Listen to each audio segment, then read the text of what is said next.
और blood relation में यहाँ हमारे पास क्या गिवन है, एक मैंने बेसिक अंडरस्टैंडिंग बताई है कि हमें क्या करना है, बेसिक से एडवांस कवर करना है। पहले तो रिश्तों की समझ होनी जरूरी है। अब इतना मैं मानती हूँ कि सबको पता है कि चाचा, ताऊ, मामा, मौसी, ये सबको पता है, ये रिश्ते सबकी लाइफ में होंगे और सबको इन रिश्तों का तो पता होगा कि चाचा कैसे लगता है, ताऊ क्यों लगता है, मामा क्यों लगता है। दूसरा, सवालों को चुटकियों में हल करें एक फैमिली ट्री बनाकर। अब यहाँ बेसिकली किसका यूज करेंगे, हम यहाँ बेसिकली फैमिली ट्री का यूज करेंगे। ओके, फैमिली ट्री का यूज करेंगे। कुछ लिंक होते हुए रिश्तेदार दर्शाते हुए ग्राफिक, और फिर वहां से ट्री के साथ हम क्या करेंगे, रिलेशंस को लिंक करेंगे। तो आपको एक बेसिक अप्रोच आपकी यहाँ पे बनी होगी कि हमें करना कैसे कैसे है, फैमिली ट्री बनानी है और उनसे लिंक अप करना है अपने रिलेशंस को। डन। अब हमारे पास क्या है,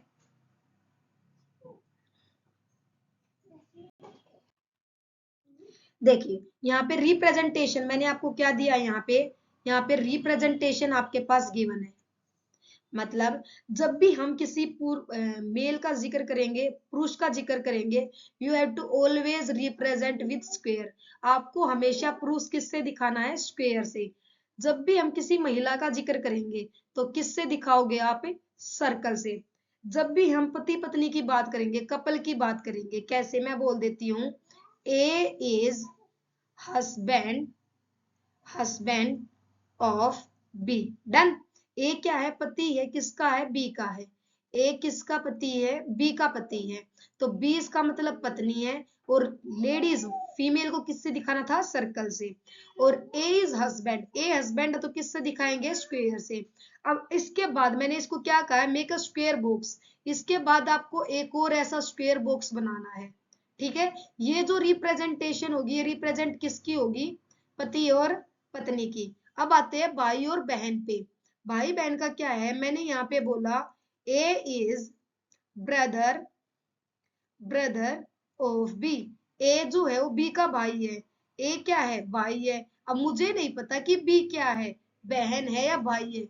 मुझे सिर्फ किसका बताया है कि जो ए है ना वो भाई है। भाई है तो किस में आ जाएगा, स्क्वायर में। और भाई बहन को सिर्फ और सिर्फ हॉरिजॉन्टल लाइन से दिखाना। ये लाइन जो है ये रिप्रेजेंट किसको करेगी, भाई और बहन को रिप्रेजेंट करेगी। किसको रिप्रेजेंट करेगी, भाई और बहन को। डन। उसके बाद हमारे पास आते हैं माता पिता। कौन आते हैं, माता पिता। अब ध्यान से सुनना, अगर मैं आपसे बात करूं, मेरे पास एक गुड़िया है, मैं अगर बात करूं कि जो मेरी बेटी है वो मेरे से एक पीढ़ी ऊपर जाएगी या एक पीढ़ी नीचे जाएगी, जल्दी से बताओ। वो तो मेरे से एक पीढ़ी नीचे है ना।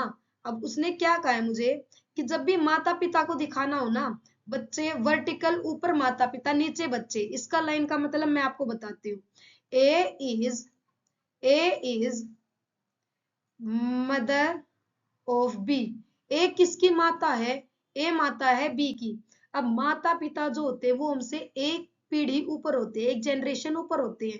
तो मतलब बी नीचे। ए माँ है किसकी, बी की। अब मुझे नहीं पता बी उसकी बेटी है या बेटा है। तो जब भी माता पिता और बच्चे के बीच का आपको रिलेशन शो करना है तो कैसे करना है, माता पिता हमेशा एक पीढ़ी ऊपर रहेंगे और बच्चे हमेशा एक पीढ़ी क्या रहेंगे, नीचे रहेंगे।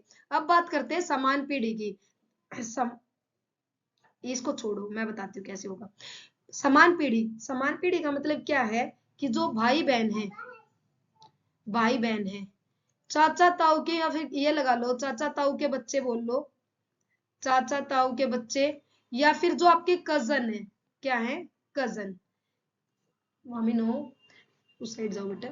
जो आपके कजन है, आपके कजन भी आपकी ही पीढ़ी के हैं, है ना। आपके कजन भी आपकी पीढ़ी के हैं। इसके अलावा पति पत्नी, पति और पत्नी, ये भी एक ही पीढ़ी के हैं। या फिर पति के रिलेशन वाले, जैसे भाभी, भाई, ये भी एक ही पीढ़ी के हैं। अब समझ पा रहे हो ना, एक पीढ़ी ऊपर कौन जाएंगे, चाचा ताऊ मामा बुआ फूफा, ये सब एक पीढ़ी ऊपर जाएंगे। डन। अब उसने बोला समान पीढ़ी के लिए, जैसे देखो,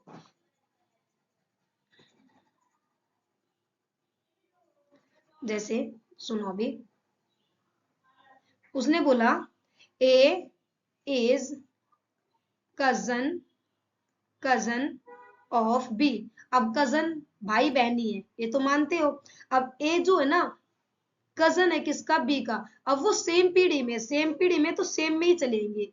अगर एक पीढ़ी ऊपर है तो ऊपर जाएंगे, एक पीढ़ी नीचे है तो नीचे आएंगे। डन। अब आ जाओ ऊपर की पीढ़ी, वर्टिकल लाइन, जैसे माता पिता दादा दादी। माता पिता तो बता दिया, ए इज मदर ऑफ बी, मतलब ए जो माँ है वो एक पीढ़ी ऊपर है। अब बात करते हैं किसकी, दादा और दादी की, दादा दादी की। अब मैंने क्या बोला, मैंने आपको बोला A is grand grandfather of, A is grandfather of B. A B के ग्रैंडफादर हैं, मतलब ए जो है उसका कोई ना कोई बेटा रहा होगा, और उसके बेटे की औलाद कौन है, बी है। समझ रहे हो, ग्रैंडफादर मतलब दो पीढ़ी ऊपर। पहले तो इसका पापा, और फिर इसके पापा का पापा कौन है, ए है। फिर इसके पापा का पापा कौन है, ए है। तो ग्रैंडफादर जब भी आएगा, दादा दादी हो गए, दादा दादी, या फिर नाना नानी, नाना नानी, दोनों ही किस रिलेशन में आएंगे, दोनों ही दो पीढ़ी ऊपर आएंगे। कितनी पीढ़ी ऊपर जाएंगे, दो पीढ़ी ऊपर। नीचे की बात करूं मैं, तो नीचे की मेरे पास बात क्या होगी,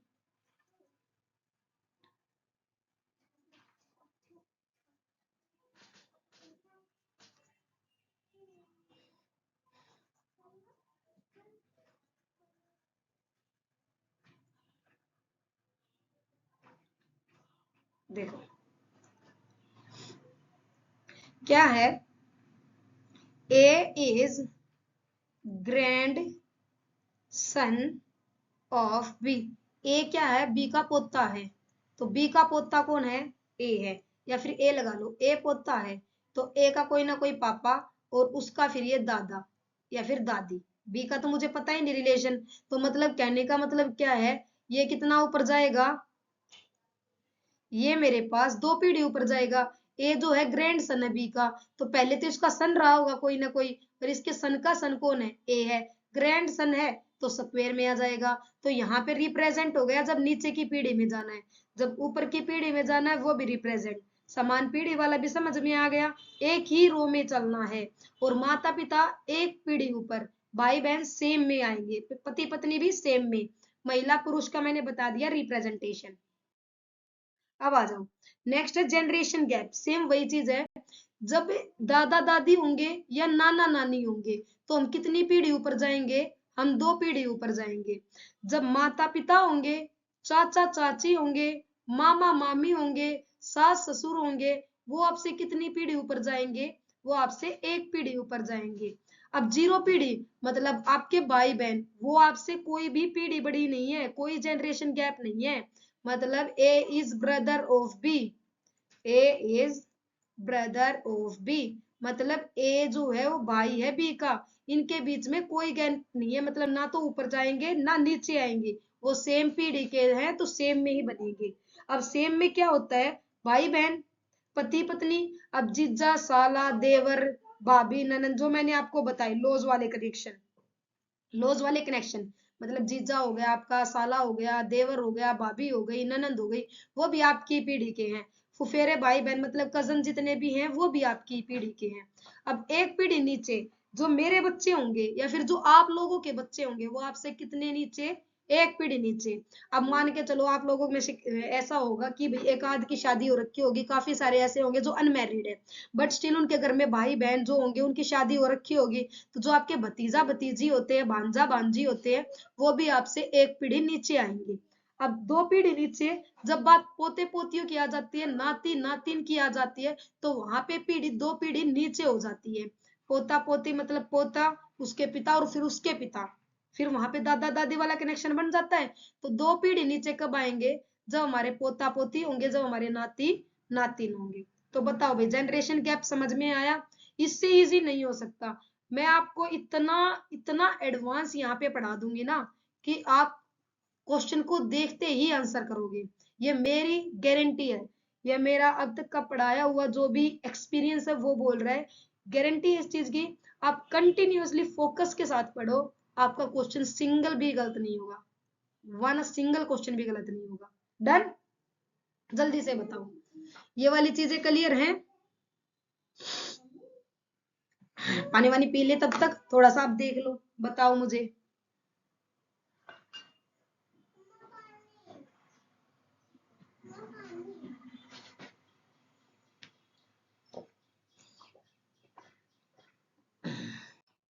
बताओ भाई, अब आ गए इंपॉर्टेंट रिलेशंस पे।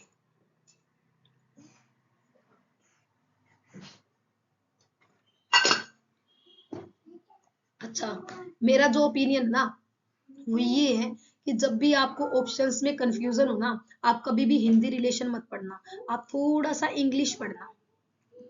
वो आपको कैसे हेल्प करेगा मैं बताती हूँ। जैसे दादा दादी हो गए और नाना नानी हो गए, समझ गए? ये दोनों ही क्या लगते हैं? ग्रैंडफादर, ग्रैंडफादर और ग्रैंड मदर। तो मतलब अगर वो दादा है तब भी ग्रैंडफादर है, और वो नाना है तब भी ग्रैंडफादर है। अब आपको हिंदी में दो रिलेशन याद करने हैं, पैटर्नल और मैटरनल में जाना है, और इंग्लिश में आपको क्या दिखेगा? ग्रैंडफादर, मतलब वही क्या हो जाएगा? करेक्ट। इसलिए कह रही हूँ कि थोड़ी सी अप्रोच अपनी इंग्लिश को लेकर भी बना के रखना। देखो, यहाँ हमारे पास कंफ्यूजिंग रिलेशन भी बोल देते हैं इनको, और रिलेशंस भी लगा सकते हैं, जो इंपॉर्टेंट रिलेशन यहाँ पे होते हैं हमारे पास। थोड़ा सा मैं आपको बता देती हूँ, फिर आप अपने से देख लेना। ये सारा का सारा जो है वो मैं आपको एक बार रिटर्न में बता देती हूँ। सबसे पहले होते हैं फादर, सबको पता है फादर क्या होते हैं हमारे पास? पिता। फिर होती है मदर, मदर क्या होती है? माता। सबको पता है ग्रैंड फादर, अभी मैंने बताया दादा और नाना। फिर होती है ग्रैंड मदर, ग्रैंड मदर वो क्या होती है? दादी और नानी। फिर होते हैं हमारे पास कजन, कजन क्या होते हैं? मतलब जितने भी हमारे अंकल और आंट है ना, वो पहले अंकल आंट बता दूं, अंकल और आंट। भाई मेरी एक बात ध्यान से सुनना, मैं हमेशा चैप्टर शुरू कराने से पहले एक क्वेश्चन पूछती हूँ, और वो क्वेश्चन होता है कि मुझे ये बताओ कि आपका ब्लड रिलेशन किस किस के साथ है। आप किसको कहोगे कि वो मेरे ब्लड में है, वो मेरे रिलेशन में है? किस रिलेशन में? ब्लड वाले रिलेशन में है, बताओ जल्दी से। अब आप में से काफी लोगों को ये हैरानी होगी, क्योंकि हमारे जो हरियाणा की मेंटेलिटी ना, वो एक नॉर्मल अपनी लैंग्वेज में मैं बताऊं तो हम ऐसे बोलते हैं, चाचा वाला है, ताऊ वाला है, मामा वाला है, बुआ वाला है। तो हम उनको काफी क्लोज लेते हैं, और एग्जैक्टली लेना भी चाहिए, मैं वो नहीं कह रही, बट स्टिल जो हमारा ब्लड रिलेशन होता है ना, वो सिर्फ और सिर्फ 4 पर्सन के साथ होता है। Father, mother, brother, sister. इसके अलावा जितने भी रिलेशन है, वो सिर्फ और सिर्फ रिलेशन है, वो ब्लड रिलेशन में नहीं आती। वो कनेक्टेड है। हम उसको क्यों बोलते हैं कि वो हमारे खून का रिश्ता है? क्योंकि वो हमारे इनडायरेक्टली हमारे पिता से और हमारी माता से कनेक्टेड होते हैं। इसीलिए हम उनको ऐसा बोल देते हैं कि मेरे ताऊ का लड़का है, मेरे मामा का लड़का है। बट अगर आपसे कोई भी पूछे तो हमारा खून का रिलेशन सिर्फ और सिर्फ 4 पर्सन के साथ होता है, माता, पिता, भाई और बहन। अब अंकल के अंदर कौन कौन आएगा? चाचा, ताऊ, मामा, फूफा, मौसा, और देख लेना कौन रह गया भाई। ठीक है ना?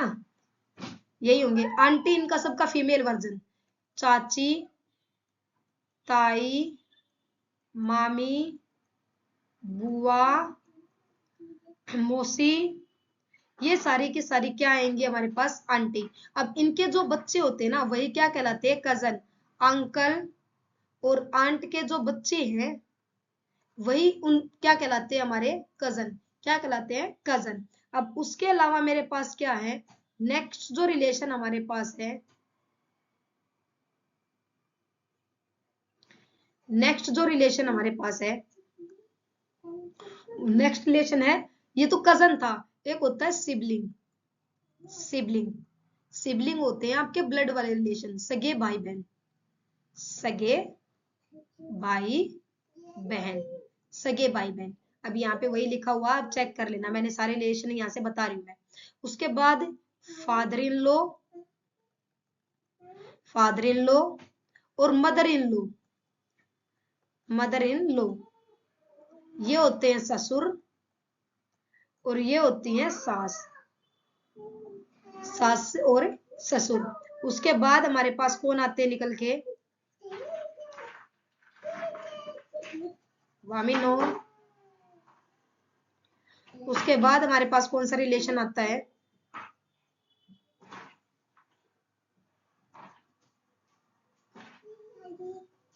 देखो सिबलिंग हो गया, कजन हो गया हमारे पास, mother, father in law, mother in law. उसके बाद आता है सन, डॉटर, सन बेटा, डॉटर बेटी। ओके, एक होता है सन इन लॉ, एक होता है daughter in law. Son in law कौन होता है, दामाद, और ये कौन होती है, बहू। ये कौन होती है, बहू। डन। उसके बाद एक वर्ड आता है स्पाउस, स्पाउस।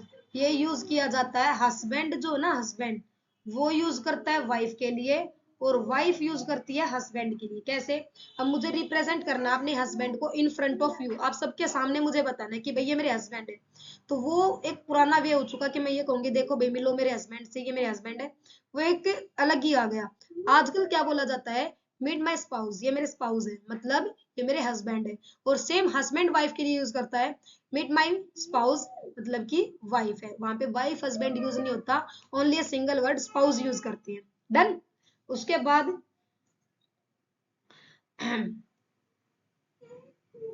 वामिका हटो बेटा, पीछे आ रही हो, बैठो आराम से। डन। तो ये सारे रिलेशन यहाँ पे लिखे हुए थे, और आप इनको एक बार देख लेना, मैं एक बार एक दो रहते वो और बता देती हूँ। जैसे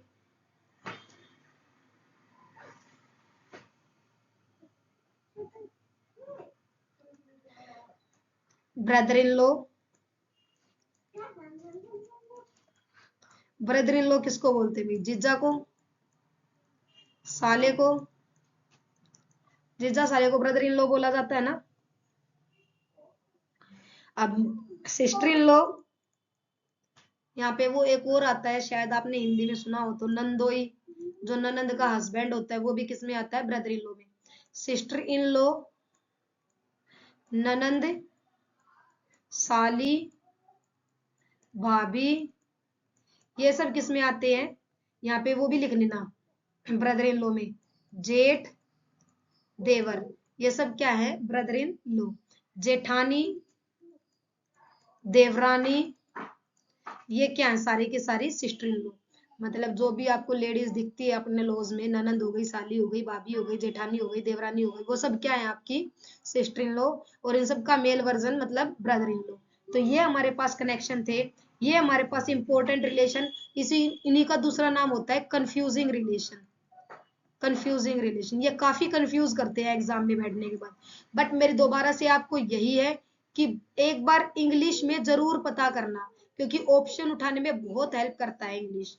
ओके, तो जल्दी से इस चीज को कमेंट सेक्शन में बता देना भाई, आपको मेरा सेशन कैसा लगा, चीजें समझ में आई या नहीं समझ में आ रही। डन। अब देखते हैं आगे।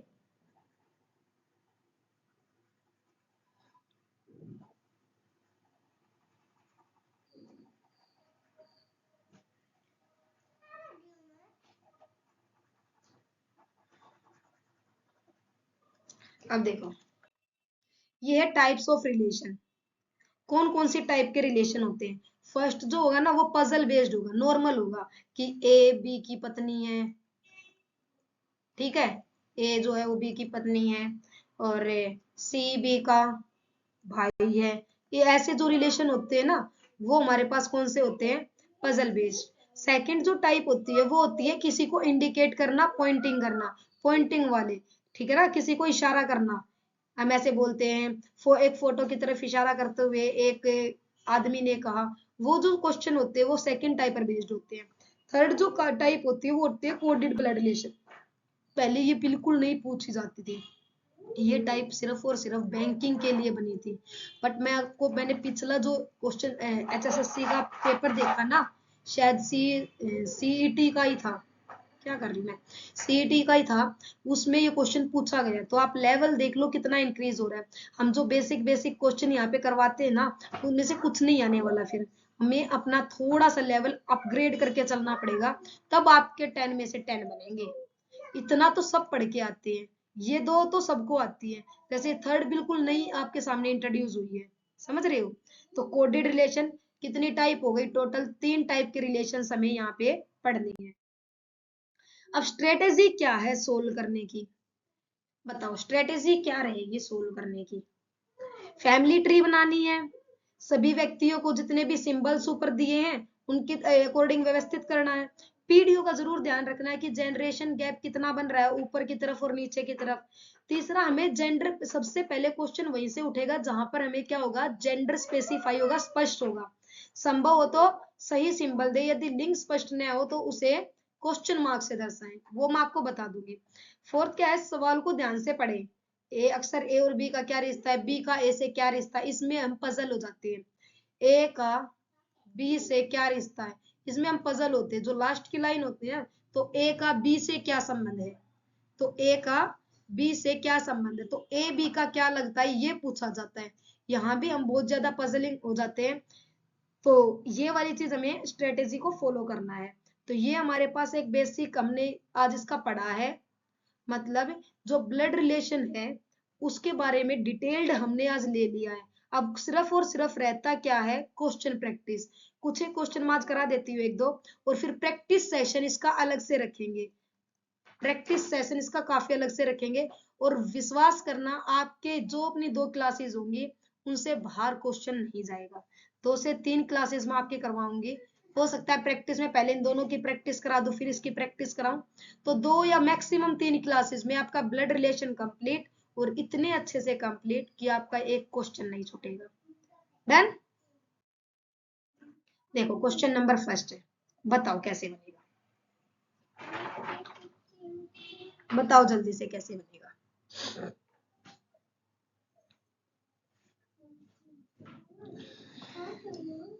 पानी पी लूं मैं,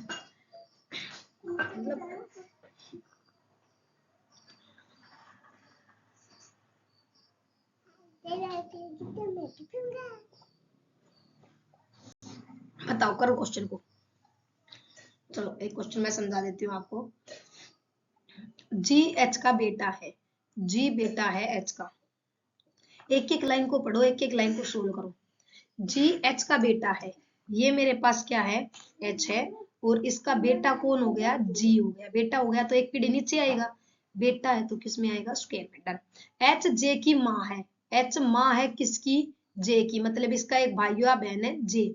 जे के की बहन है, जे का पता लग गया, बहन है किसकी, बहन है के की। के एल का पिता है, अब इसका पता लग गया ये क्या है, पिता है, किसका पिता है, एल का। एल एम का बेटा है, एल किसका बेटा है, एम का। ये पिता है तो ये माता होगी, तभी तो बेटा बनेगा इन दोनों का, और ये आपस में क्या होंगे, हस्बैंड और वाइफ। तो जी एम एन की बेटी है, एम जो है वो एन की बेटी है, एन की बेटी। जी का एम से क्या संबंध है, तो जी का एम से क्या संबंध, बताओ भाई। अच्छा, जी का एम से क्या संबंध है,